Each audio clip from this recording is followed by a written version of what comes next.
maging babalik sa world champion. Gusto ko po maging world champion ulit sa 122.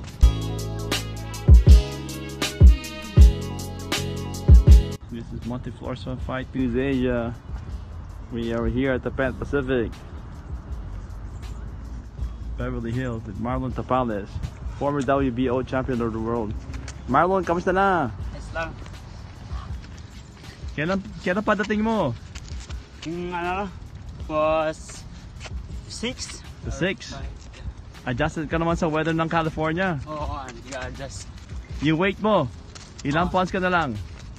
Maliit na lang yung kukunin ko kasi yung lalabanan ko 124, so 127 ako kahapon. O, yung kalabo mo si Fernando Vargas para. Kaya. Veteraner yon, 34 wins. Pero ikaw, 32 wins. 2 losses. He's got more losses than you. 14 losses yon. Kayang-kaya mo ba yon? Kaya yon. Ano gusto mo patunayan dito sa laban na to? Sa mga fans mo sa Philippines? Gusto kong ipakita na na impressive win kasi para makalaban ako ulit para sa sunod yung laban ko. Gusto ko pong maging babalik sa world champion. Gusto ko pong maging world champion ulit sa 122. Si Rodel was the coach of the year. Kayang-kaya niyan tulungan ka dyan sa mga galaw mo at depensa. Kaya ako mag-world champion ulit kasi dito din si Coach Rodel. Ang dami ng Pilipinong nanalo dito. Last week lang si Genesis Libranza nanalo. Saan gagawin tong laban mo? Sa Myerscough. Para ma-promote natin. Theater. Nokia Theater Yeah. Malapit sa Staples yun. Opo.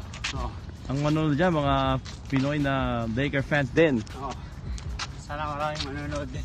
Oo, dadami mga Pinoy doon. Para maraming supporters to. Anong run mo ipapabagsak?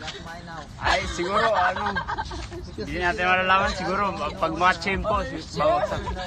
Para naman makataya mga brand natin sa Pilipinas. Tempo lang. Yung last laban mo, ninakap mo yung kalaban mo in 1 round. Oo. Yung itim yun, Oo. Garima. Yung deadly yung left hook mo. Step back left hook.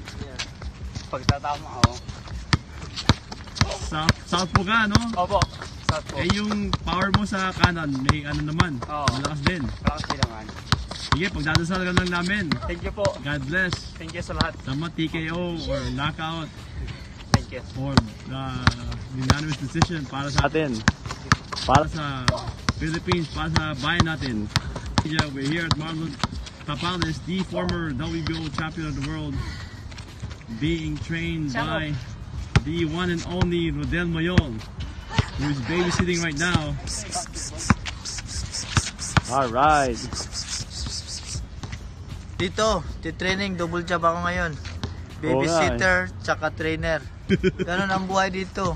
Buhay sa Amerika, no? Double job, dapat double job. Ayun. Ito yung mga world champion natin. World champion.